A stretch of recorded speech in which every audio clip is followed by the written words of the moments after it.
साथियों नमस्कार। आप सभी साथियों के बीच मैं थोड़ा सा देर में उपस्थित हुआ, इसलिए आपसे क्षमा प्रार्थी हूँ, क्योंकि आज सुबह से ही हम और सुशील भाई कल के कार्यक्रम के लिए, कल के जो हमारा गांधीवादी और जो हमारा लोकतांत्रिक अधिकार है, जो हमारा संवैधानिक अधिकार है, उसके तहत जो हम अपनी मांगों को उठाने के लिए कल लखनऊ में इकट्ठा हो रहे हैं, उसकी तैयारियों में हम लोग आज सुबह से लगे हुए थे। इसलिए आप लोगों के बीच में आने में थोड़ी सी समस्या हुई। इसके अलावा एक चयनित साथी हैं जिनको बड़ी समस्या थी और उन्होंने ये समझा कि एमआरसी के जो लोग हैं, एमआरसी के जो लीडर हैं, हालांकि हैं तो अपने ही बीच के, अपने ही कौम के लोग हैं, ओबीसी ही हैं, लेकिन उनको लगा कि एमआरसी के जो लोग हैं उनको सिर्फ इमोशनल बातें करनी आती हैं और वो अगर कोई उनको गाली देगा तो वो चुपचाप गालियाँ सुन लेंगे। तो कुछ उनको जवाब देना था, इस वजह से उनसे थोड़ी सी वार्तालाप हो रही थी। बाकी सब सारी चीज़ें आपकी तरफ से पूरी तैयारी हो गई है। आप सभी लोगों से सिर्फ इतना सा निवेदन मुझे करना था कि कल की डेट में यदि आप उपस्थित होते हैं तो उसका क्या फ़र्क पड़ता है। साथियों, कोर्ट के बारे में जितनी भी अफवाहें फैलाई गई, मैं इसलिए अफवाहें कर रहा हूँ, मैं आज भी अपनी बात पे कायम हूँ। इस वीडियो को सहेज कर रखिएगा कि मैं फिर दोबारा जब आऊँगा तो आप कहिएगा कि मैंने इस बात को बोला था कि अफवाहें फैलाई गई। नमस्कार भाई, सभी साथियों को नमस्कार। देखिए, कोर्ट के बारे में ऐसा नहीं है कि नौकरी सिर्फ आप लोगों को चाहिए, टीम के लोगों को नहीं चाहिए। कोई कह रहा है कि लूट के लिए बैठे हैं, तो आपकी भी आत्मा जानती है कि एक बार याची बनने के लिए आपने जो पैसा दिया, उसके अलावा आज तक आपसे 1 रुपये का सहयोग नहीं मांगा गया। टीम के सारे लोगों ने एक सिरे से खारिज कर दिया कि हमारे पास पैसों की कमी है। यदि हमें लूटना होता तो हम पैसे इनकार क्यों करते, वो भी उस शर्त पे जब आप खुद देने को तैयार थे, लेकिन हम लोगों ने मना किया कि अभी पैसे नहीं चाहिए। तो वर्तमान में थोड़ी सी कोर्ट की बात कर ली जाए। क्यों? क्योंकि बहुत सारे लोगों के मन में ये गलतफहमी है, वहम है कि कोर्ट में कुछ नहीं हो रहा है, इसलिए धरना किया जा रहा है। देखिए साथियों, कोर्ट के कुछ नियम हैं, कुछ कायदे कानून हैं। एक सरकार के खिलाफ जब भी आप कोई मुकदमा लगाएंगे, जब भी लड़ने जाएंगे, मैं सभी लोगों से निवेदन करूंगा कि कम से कम आप किसी के ऊपर आंख बंद करके भरोसा मत करिए, मेरी बात का भरोसा मत करिए, टीम की बात का भरोसा मत करिए, लेकिन कम से कम एक एलएलबी का जो फर्स्ट सेमेस्टर का स्टूडेंट हो, उससे पूछ लीजिए कि जब सरकार के खिलाफ आप मुकदमा लड़ने जाएंगे तो क्या ऐसा हो सकता है कि बगैर सरकार को सुने ही, और उस परिस्थितियों में जब प्रक्रिया जो है स्थगनादेश लगा हो, माननीय सुप्रीम कोर्ट से स्टे लगा हुआ हो, माननीय आयोग से स्टे लगा हुआ हो, क्या उन परिस्थितियों में हाई कोर्ट का एक जज ये फैसला दे सकता है कि नहीं नहीं, जो ये लोग कह रहे हैं सब कर दो, सब मान लो। पिछली सुनवाई में क्या हुआ, मैं आप लोगों के बीच में थोड़ा सा रखना चाहता हूँ। हम लोगों के एक जज हैं, वकील हैं, श्री जीसी वर्मा जी।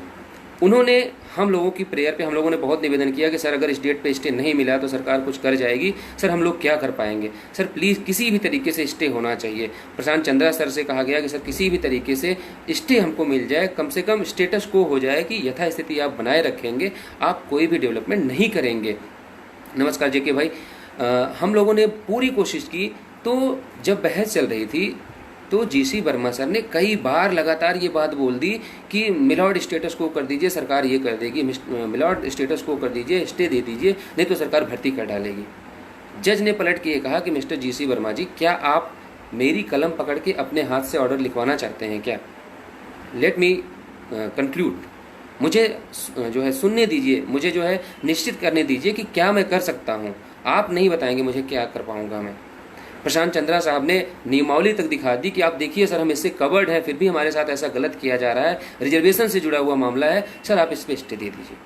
कोर्ट ने साफ कहा कि चंद्रा जी, कुछ कोर्ट के भी रूल हैं, वो सबको फॉलो करने होंगे।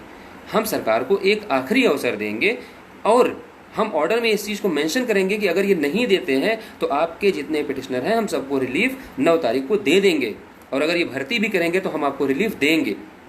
इसके अलावा अगर आप कोर्ट से क्या चाहते थे, मैं तो शर्मिंदा हूँ इस बात को लेके कि मेरा दुर्भाग्य समझूं या मेरी बदकिस्मती समझूं कि मैंने सोचा नहीं था कि ये भी दिन देखने पड़ेंगे कि जिनके लिए घर छोड़ के, जिनके लिए सब कुछ किया जाएगा, वही लोग इस ढंग से ऊट पटांग बातें लिखेंगे। कोई चयनितों से गाली खिलवाएगा, कोई चयनितों को अपने ग्रुप में जोड़ के उनसे जो है गालियां दिलवाएगा, और कोई जो है लोगों को गुमराह करेगा।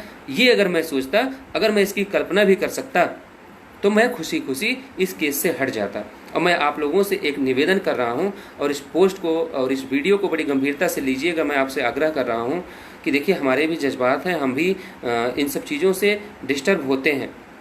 कल आप सारे लोग उपस्थित होइए। ये ज़मीनी संघर्ष है, ये किसी व्यक्ति विशेष का नहीं है। यदि आप कल आ गए तो आयोग में सरकार चयन सूची भी उपलब्ध कराएगी, कोर्ट में सरकार काउंटर भी लगाएगी, और आप मुकदमा जीतेंगे भी। सारी गलतफहमियों को एक सिरे से दूर करते हुए मैं आज आपसे ये वादा कर रहा हूँ कि कल आप लोग आ जाइए, कल आप अपनी उपस्थिति दर्ज कराइए। अगर किसी को लगता है कि मेरे होने से यहाँ किसी को असुविधा हो रही है, मेरे होने से केस में कुछ ढिलाई बरती जा रही है, या कोई और होता तो अगर वो कुछ और कर सकता, तो मैं सभी लोगों से हाथ जोड़ के कह रहा हूँ कि कल आप लोग उपस्थिति दर्ज कराइए। पूरे समाज के लिए एक मौका है कि आप कुछ कर सकते हैं, उसमें आप अपनी सहभागिता दीजिए। इसके बाद जैसा आप लोगों का वो रहेगा, मैं सभी लोगों से राय लूँगा। अगर लोगों को लगेगा कि नहीं मुझे कंटिन्यू करना चाहिए, हम लोग बेहतर कर रहे हैं, तो मैं यहाँ रुकूंगा। नहीं तो देखिए, ना मेरा अकाउंट में नाम है, 17,500 रुपये मेरे अभी खुद के लगे हुए हैं। मैं अपने पैसे से लखनऊ में रहता हूँ, मैं अपने पैसे का खाता हूँ, मैंने किसी से 1 रुपया लिया नहीं है। मैं हंसी खुशी आप लोगों से हाथ जोड़ के मैं गलती मानूंगा। क्यों? मेरी गलती इतनी है कि मैंने लूट नहीं होने दी, मैंने पैसों की डिमांड नहीं होने दी, मैंने लोगों से ये नहीं कहने दिया कि नहीं नहीं पैसे दो, बहुत पैसों की जरूरत है, पैसों की वजह से वकील नहीं आ रहे हैं। मैंने ये बात नहीं होने दी। टीम के लोगों ने भी ये बात नहीं आने दी कि पैसा आड़े आ रहा है कि पैसा ले आओ। सब ने इसको अपने परिवार की तरह, जैसे अपने परिवार का लोग मुकदमा लड़ते हैं कि नहीं हमारे ही घर का पैसा है, हम कितना उनको लूटेंगे, हमको लूटना नहीं है, हमारे पास जब तक पैसा है हम पैसों की डिमांड नहीं करेंगे, और हम एक रणनीति के तहत जो हमारे लिए बेस्ट होगा हम वो करेंगे। आज ऑर्डर जिसको भी जरा सी भी इंग्लिश की समझ है वो ऑर्डर पढ़ेगा तो उसको हम लोगों की मेहनत दिखेगी। उस ऑर्डर में जज ने साफ साफ बोला है कि अगर आप काउंटर नहीं जमा करते हो और अगर आप भर्ती कर भी जाते हो तब भी हम 9 तारीख को अपने पिटिशनर को रिलीफ दे देंगे। इसके अलावा मैं नहीं समझ पा रहा हूँ कि ऐसा कौन सा ऑर्डर चाहिए था। चंद लोग आके आपको गुमराह कर देते हैं, आपको बहला फुसला देते हैं, आपको हम लोगों के खिलाफ जहर भरा जा रहा है और आप उस जहर को पी रहे हैं। मेरे लिए बहुत दुर्भाग्य की बात है कि मैं जो है इन परिस्थितियों में आया, और मैं जिस उम्मीद से आया था कि जितना लोगों ने सहयोग किया था शुरू में उसका 1% भी आज की डेट में नहीं मिला है। हम ये नहीं कहते कि हम लोग ईश्वर हैं, हमसे कोई गलती नहीं हो सकती। अगर हमसे कोई गलती भी हुई होगी तो हमने उसको सुधारा होगा, हमने सुधार करके हमने उसको आगे बढ़ाया होगा। लेकिन अगर कोई ये सोचता है कि बेवजह के पैसे खर्च किए जाएँ, 10 रुपये की जगह 50 रुपये का खर्च किया जाए, जहाँ 500 की जरूरत है वहाँ 5,000 खर्च किया जाए, तो ये मेरे होते हुए पॉसिबल नहीं था। हाँ, मैं मानता हूँ कि मेरी इतनी गलती है कि मैंने या मेरी टीम के लोगों ने ये काम नहीं किया कि जहाँ 500 की जरूरत थी वहाँ 5,000 बता के आप लोगों से नहीं लिया। जो हमारे पास पैसे आए थे हमने उसमें कंक्लूड किया कि नहीं हमारे पास पैसे हैं, हमें पैसे की जरूरत नहीं है। हम एक रणनीति के हिसाब से, अपने वकीलों के हिसाब से, किस हिसाब से सरकार को घेरा जा सकता है, किस हिसाब से हम अपने लिए कुछ अच्छा निकाल पाते हैं, किस हिसाब से हमारे साथ जुड़े हुए लोगों का हम हित कर सकते हैं, हम उस रास्ते पे आगे बढ़ रहे हैं और हम उस रास्ते पर निरंतर बढ़ेंगे। अगर किसी को लगता है, मैं फिर अपनी बात दोहरा रहा हूँ कि कल की सहयोग के बाद, कल इस ज़मीनी संघर्ष में आप जो है आ जाइए, सारे लोग उपस्थित होइए, इसमें अपना योगदान दीजिए।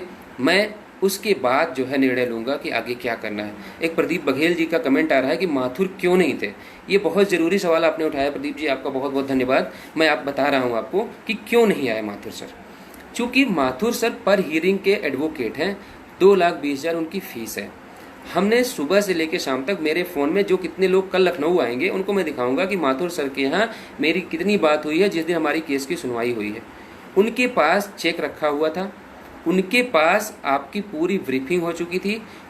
हम लोगों को ये जानकारी थी कि हर हाल में एजी साहब बहस करने आ रहे हैं, तो हम लोगों ने कहा था कि सर आप वेटिंग मोड में रहेंगे। जैसे ही जज का या तो हमारी तरफ कुछ गलत रुझान निकलेगा तो आपको कनेक्ट होके, लिंक मैंने प्रोवाइड किया है, मेरे फ़ोन में पड़ा हुआ है, जितने वकील थे सारे लोगों को लिंक हम लोगों ने उपलब्ध कराया, सारे लोग जुड़े, जिनकी याचिका नहीं थी वो भी वकील उस दिन जोड़े गए। तो माथुर सर को सिर्फ इसलिए नहीं लाया गया क्योंकि जज ने साफ साफ कह दिया कि कोर्ट के कुछ नियम कानून हैं, हमें उसका फॉलो करना है और आपको भी करना है, हम सरकार को एक आखिरी अवसर देंगे। तो वहाँ माथुर नहीं, मैं कह रहा हूँ कि अगर पूरे वकीलों का पैनल भी होता तो कोर्ट का जो प्रोसीजर है वो माथुर को कहने से नहीं बदल जाता। मैं कह रहा हूँ मेरी जेब से पैसे नहीं जाते, वो पैसे मेहनत के हैं, वो बेरोजगारों के पैसे हैं, आपकी मेहनत के पैसे। इस बेरोजगारी में कैसे कैसे एक एक रुपया जोड़ के आदमी देता है, उसके पैसे थे। मैं तो अकाउंट में नहीं था, मैं कौन होता रोक लेता कि पैसे नहीं देने हैं। लेकिन वो पैसे बचाए नहीं गए हैं, वो पैसे भविष्य के लिए, आगे आने वाली जरूरत में हमको जब लगातार हर डेट पे माथुर को लाने की जरूरत पड़ेगी, जिस दिन हमको इंटरिम रिलीफ मिल जाएगी, हमारे साथ जितने जुड़े लोग हैं सबको अगर इंटरिम रिलीफ मिल जाएगी, तो ये सरकार एजी से लेके हो सकता है किसी वकील को लेकर प्राइवेट, जिससे सिंगल बेंच में ये गई थी प्रशांत चंद्रा को लेके, हो सकता है कि कोई सीनियर लेके आए, तो वहाँ हमको चाहिए, वहाँ हमको माथुर चाहिए, हर डेट में चाहिए। जिनकी 2 लाख फीस, 2,20,000 हर डेट में फीस हम नहीं दे सकते, हमको जहाँ जरूरत होगी हम वहीं उनको फीस देंगे। हमको क्या मुसीबत थी, हम उनको 2 लाख दे देते, 2,20,000 दे देते। आपने कभी ये नहीं कहा, आप गलती तब निकालते जब हम आपसे कहते हमारे पास पैसे नहीं है, हम इसलिए वकील नहीं ला रहे। हमने आपसे ये नहीं कहा, हमने आपके पैसे नहीं बचाए, हमने आपका जो मेहनत के आपके पैसे थे उसका सदुपयोग करने के लिए बचा के रखा है। माथुर साहब का साफ साफ कहना था कि यदि एजी बहस करेंगे तो मैं बहस करूंगा, नहीं तो आप लोगों का पैसा फालतू नहीं जाएगा। जिस दिन मेरी बहस का नंबर होगा उस दिन मैं बहस करूंगा। अगर हमारा मोस्ट सीनियर वकील कह रहा है, हम उसकी बात ना सुन के अगर ये चंद लोगों की बात सुनूं, तो मुझे नहीं लगता कि इस मुकदमे में मुझे रुकने की ज़रूरत है। मैं कुछ लोग मेरे बारे में कहते हैं कि मैं इमोशनल बातें करता हूं, तो ये बात सही है कि मैं थोड़ा सा इमोशनल हूं, और जब चीज़ें जो है इधर उधर होने लगती हैं तो मेरे इमोशन जो है वो बाहर आते हैं। मैं उसके लिए क्षमा प्रार्थी हूँ। मैं सिर्फ इतना निवेदन करने के लिए आप लोगों के बीच में आया हूँ कि कौन क्या कह रहा है, कौन विरोध कर रहा है, कौन समर्थन में है, कौन आपको आने से मना कर रहा है, इन सब बातों पे बात करने के लिए पूरा जीवन पड़ा है। ये आखिरी भर्ती है, इसके बाद नई शिक्षा नीति लागू होगी। जो भी भर्ती आएंगी उसमें इतना क्रिटिकल बना दिया जाएगा कि जब आप आज हमारे संवैधानिक अधिकार हैं वो होते हुए हमको हमारी नौकरी से दूर किया जा रहा है, तो मैं कैसे मान लूँ कि कल जब सब कुछ चला जाएगा हाथ से तो आने वाली भर्तियों में किसी का सिलेक्शन होगा। तो सरकारी नौकरी या तो भूल जाना होगा या तो गुलामी करनी पड़ेगी। मैं आप सभी लोगों को हाथ जोड़ के निवेदन करता हूं कि कल सारे लोग, जितने लोग आ सकते हैं वो आएँ, शांतिपूर्वक गांधीवादी तरीके से अपनी बात सरकार के सामने रखें। सरकार इस समय बहुत दबाव में है, सरकार सभी संगठनों से बात कर रही है, सभी संगठनों की मांगों पर वो कार्य कर रही है। सामने चुनाव है, कल आपकी संख्या हमारा भविष्य, हमारी दशा दिशा सब कुछ तय कर देगा। जितने भी साथी रास्ते में हैं उन सभी को मैं कहना चाहूँगा कि आप आराम से अपने आप को सेफ और सुरक्षित रखते हुए सफ़र करें, और थोड़ा सा लेट भी पहुँचेंगे तो कोई दिक्कत नहीं होगी, लेकिन जल्दबाजी ना करें। आपकी तरफ से आपकी टीम है यहाँ पे, जो सारे लोग वहाँ उपस्थित मिलेंगे आपको। और मैं इतना कहूँगा कि बहुत सारे लोगों के फ़ोन आए कि आयोग के लोग आपको सहयोग क्यों नहीं कर रहे हैं, तो मैं उन सब कुछ से बताना चाहता हूँ कि आयोग टीम का पूरा सहयोग है। कोई अगर विपरीत परिस्थितियों की वजह से धरने में नहीं पहुँच रहा है तो उसका ये मतलब नहीं है कि वो ये मान ले कि आयोग टीम का विरोध है, क्योंकि वो लोग कल ही दिल्ली में पूरा दिन समय दे के आए हैं, तो हमारी आपकी भी कुछ जिम्मेदारी बनती है। और अगर जो उन्होंने किया है समय तय करेगा, मैं सिर्फ इतना कहूँगा आप समय पे छोड़ दीजिए। हमको गाली देने से, हमारे लिए उल्टा सीधा लिख देने से, चयनितों को ग्रुप में ऐड करके हम लोगों को गाली दिलवाने से अगर नौकरी मिलती है तो मुझे लगता है कि हम लोगों को आराम से बैठना चाहिए। आप सभी लोग इन सब चीज़ों से थोड़े दिन के लिए दूर हो जाइए। ईश्वर चाहेगा तो हम जरूर सफल होंगे। एक आखिरी बात मैं आपको बताना चाहता हूँ कि हम लोगों की तरफ से सारी अर्जेंसी फाइल कर दी गई हैं, और संभव है कि मंगलवार को उपेंद्र नाथ मिश्रा और प्रशांत चंद्रा दोबारा कोर्ट में आपको दिखेंगे। और चूंकि कोर्ट ने अपने ऑर्डर में ये मेंशन कर दिया है कि अगर 9 तारीख तक काउंटर नहीं आता है या आप कोई जवाब नहीं देते हैं तो हम इंटरिम रिलीफ दे देंगे इन्हें, तो फिर मुझे नहीं लगता कि हमारे साथ जुड़े हुए जितने भी लोग हैं, जिनको उनका याची नंबर मिल गया है, जो लोग अपने आप को याचिका का नाम पता है, उन सारे लोगों को कहीं से भी घबराने की ज़रूरत नहीं है। और जिनको नहीं मिला है, कल के धरने के बाद वो लोग भी कोर्ट में दिखेंगे। जैसे हमारी याचिका है, भास्कर भाई की याचिका है, तो कल जैसे ही टीम इन सब कामों से फ्री होगी, सब में एप्लीकेशन लगा दी गई हैं। 9 तारीख को सारे लोग एक साथ खड़े होकर कोर्ट में आपको मिलेंगे जब कोर्ट में आपकी सुनवाई होगी। उसके पहले मंगलवार को एक सुनवाई होने की पूरी उम्मीद है, और अगर कोर्ट नहीं बंद हुई तो मंगलवार को भी एक सुनवाई आपकी होगी। साथियों, बहुत लंबा हो जाएगा, बहुत बातें करनी है, लेकिन वक्त की कमी है। और शायद इन सब चीज़ों से पढ़ने से बेहतर है कि जो हमारे सामने कल है, जिस पे हमारा फ्यूचर टिका हुआ है, जिस पे हमारी आने वाली पीढ़ी का भविष्य टिका हुआ है, उसके लिए हम कल कुछ कर गुजरते हैं, उसके बाद इन सब बातों को करने के लिए पूरा भविष्य बचा हुआ है, पूरा टाइम बचा हुआ है। मैं एक आखिरी निवेदन आप लोगों से करूंगा कि बेझिझक होकर आप लखनऊ आइए, न लाठी से डरिए, न मुकदमे से डरिए। आपकी टीम सबसे आगे खड़ी मिलेगी। यदि विजय यादव, सुशील कश्यप, भास्कर सिंह, आशीष, लोहा, यदि पांचों में से कोई वहां अनुपस्थित मिलता है या अपने कदम पीछे खींचता है या पहली लाठी या पहला मुकदमा आपके ऊपर होता है, तो आप स्वच्छंद हैं हमारे बारे में। जो आपको फैसला लेना हो आप लीजिएगा। मैं आप सभी से कह रहा हूं कि पहली लाठी, पहली गोली, पहला मुकदमा, पहली जेल पहले हम लोगों को होगी, उसके बाद हमारे लखनऊ आए हुए किसी भी साथी को खरोच आएगी। ये मैं आप लोगों से वचनबद्ध हूँ। आप इस वीडियो को सजो कर रखिएगा। कल शाम को जब आप दोबारा मिलिएगा तो आप देखिएगा कि हम लोग अपनी बातों पे खरे उतरे कि नहीं खरे उतरे। रही बात कोर्ट की, मैं आज फिर आपसे कहता हूँ, यदि हम सत्य के साथ हैं, यदि हमारी लड़ाई सही है, यदि आप मानते हैं कि सरकार ने हमारे साथ गलत किया है, तो इतना अधीर होने की ज़रूरत नहीं है कि हम सिर्फ अधीर होकर अपनी टीम के लोगों को उल्टा सीधा कह के, जो लोग कोर्ट की लड़ाई लड़ चुके हैं, जो लोग कोर्ट के प्रोसीजर जानते हैं, जो लोग वकीलों की आदत जानते हैं, जो लोग जज के नियम कानून जानते हैं, उनको बहुत अच्छे से पता है कि भावनात्मक होने से आप मुकदमा नहीं जीत सकते। भावनात्मक होकर आप बहस नहीं करवा सकते। आप बहुत कुछ कह डालिए अपने वकील से, आप सब कुछ कह डालिए कि नहीं सब कर डालो, सर इस डेट में स्टे लेके आओ, लेकिन वो वकील भी वहाँ जज के सामने उतना ही बोल पाएगा जितना वो जज सुनेगा। नहीं तो उसको टोक दिया जाएगा, उसको म्यूट कर दिया जाएगा, उसको बोलने नहीं दिया जाएगा। तो इन सब चीज़ों से थोड़ी सी दूरी बनाइए। कल सारे लोग आएँ इस उम्मीद के साथ मैं अपनी बात को समाप्त कर रहा हूँ। और कल सुबह आप सभी लोगों का इंतज़ार रहेगा और जितने भी साथी आएंगे उनका जो है हृदय से स्वागत रहेगा, उनका पूरा समाज ऋणी रहेगा। और जो किसी कारणवश नहीं आ रहे हैं उनसे भी निवेदन है कि कम से कम सोशल मीडिया पे आप अपने लोगों का उत्साहवर्धन करें, उन्हें प्रोत्साहित करें कि वो लखनऊ तक निकल के आएँ। और जो लोग नहीं आना चाहते या लोगों को रोक रहे हैं, उनको साधुवाद है मेरी तरफ से कि ईश्वर उनको और तरक्की दे, शायद और तरक्की करके और आगे निकल जाएँ, को और बेहतर को जीवन में कर पाएँ। बाकी कल सुबह आप सभी लोगों से मुलाकात का इंतज़ार रहेगा। जय हिंद साथियों। इंकलाब जिंदाबाद, इंकलाब जिंदाबाद।